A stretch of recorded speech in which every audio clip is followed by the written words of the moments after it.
gambar yang terlihat ini familiar dengan kehidupan kamu?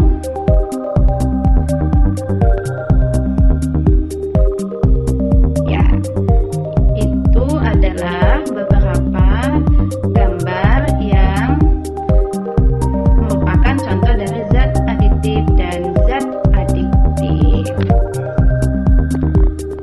Silakan diperhatikan dulu gambarnya sebelum kita masuk pada materi inti hari ini. Dan untuk tujuan pembelajaran kita hari ini ada 4. Yang pertama, ada mengidentifikasi macam-macam zat aditif.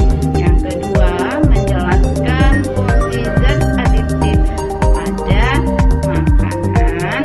Kemudian, menjelaskan pengertian zat adiktif. Dan yang terakhir, menyebutkan macam-macam zat adiktif.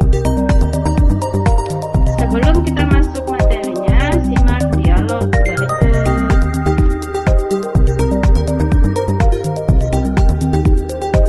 Pada video kali ini kita akan belajar zat aditif dan zat adiktif. Pahami materinya melalui percakapan berikut. Uma, lagi buat apa? Punya Uma. Nih, abinya kamu minta buatin nasi kuning. Oh, pakai kunyit ya Uma? Iya sayang, akan lebih baik jika kita memakai pewarna alami. Kunyit itu salah satu contohnya. Iya Uma, Bu Guru ngasih taunya juga seperti itu. Kalau untuk penyedap, daripada menggunakan penyedap buatan seperti MSG, kita bisa menggunakan yang alami dari campuran gula dan lada. Iya Alif, akan lebih baik jika kita menggunakan zat adiktif yang bersifat alami. Tahu nggak zat adiktif itu apa? Tahu dong Uma, zat adiktif adalah zat yang ditambahkan pada makanan dan minuman untuk meningkatkan kualitas, keawetan, kelezatan, ataupun kesan menarik pada makanan dan minuman. Masya Allah, kok anak Uma pinter sih? Kan anak Uma. Alhamdulillah. Sebenarnya selain pewarna dan penyedap, ada beberapa zat adiktif lainnya, yaitu pemanis, pengawet, pemberi aroma, pengental, dan pengemulsi. Tetapi akan lebih baik jika kita menggunakan zat adiktif alami pada makanan dan minuman kita. Iya Uma. Uma tahu nggak? Selain zat aditif, ada juga namanya zat adiktif. Tahu dong, kan Uma juga ngajarin zat adiktif ke siswanya Uma.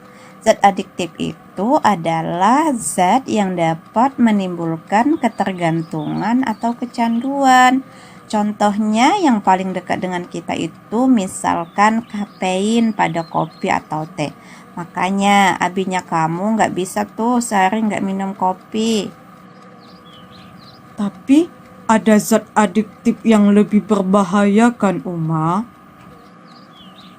Iya, zat adiktif itu dikelompokkan menjadi 3. Yang pertama narkotika, contohnya heroin, kokain, dan morfin. Yang kedua psikotropika, contohnya ekstasi, sabu-sabu. Nah, yang terakhir zat psikoaktif seperti kafein pada kopi atau nikotin pada rokok. Dan kamu tahu kenapa Uma melarang Abi untuk merokok? Karena sebatang rokok itu mengandung banyak zat beracun. Jadi good boy-nya Uma harus menjauhi rokok ya. Iya, Uma. Uma, tadi Abi minta kopi. Oh iya, Mas sampai lupa buatin kopinya Abi.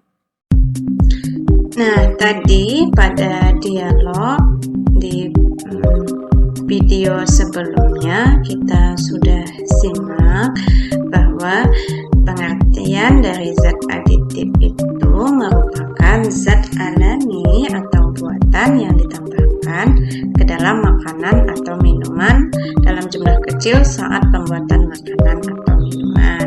Misalkan bisa lihat pada gambar ya, ada beberapa contoh dari zat aditif. Misalkan ada gula untuk pemanis, kemudian ada MSG sebagai penyedap, kemudian ada pewarna, kemudian ada warna buatan, begitu. Nah, zat aditif itu dibedakan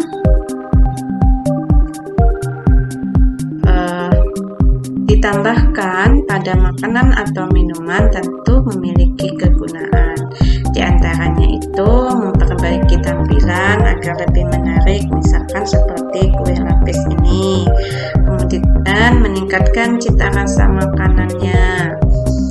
Nah, kemudian untuk memperkaya kandungan gizinya, atau misalkan untuk mengawetkan agar tidak cepat busuk, misalkan ini seperti asinan buah ini ya. Nah, itu dari fungsi zat adiktif ditambahkan. Selanjutnya, berdasarkan asalnya, zat aditif itu dibedakan menjadi dua. Ada zat aditif alami yang berasal dari sumber alami, kemudian yang kedua ada zat aditif sintetik, nah berasal dari bahan-bahan kimia atau buatan pabrik. Contohnya ini bisa dilihat ya pada gambar beberapa contoh dari zat aditif. Selanjutnya, berdasarkan fungsinya ada beberapa jenis atau macam zat aditif. Di antaranya ada pewarna, kemudian ada pemanis, ada pengawet, ada penyedap rasa. Misalkan pada sirup, misalkan diberi di rasa mangga atau rasa apel begitu. Kemudian ada es buah dikasih pemanis begitu. Kemudian pada saus tomat misalkan dikasih pengawet biar lebih tahan. Nah, yang kita bahas yang pertama itu pemanis. Pemanis itu apa fungsinya? Fungsinya itu menambah rasa manis pada makanan.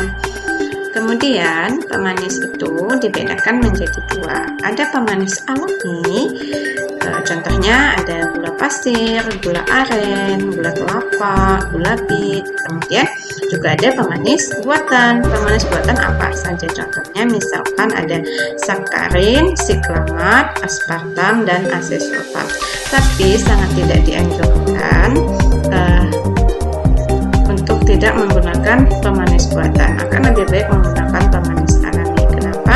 Karena dari beberapa pemanis ini, misalkan contohnya sakarin. Nah, sakarin ini bisa menyebabkan kanker, begitu ya. Jadi dianjurkan untuk menggunakan yang alami. Kemudian yang kedua juga ada pewarna.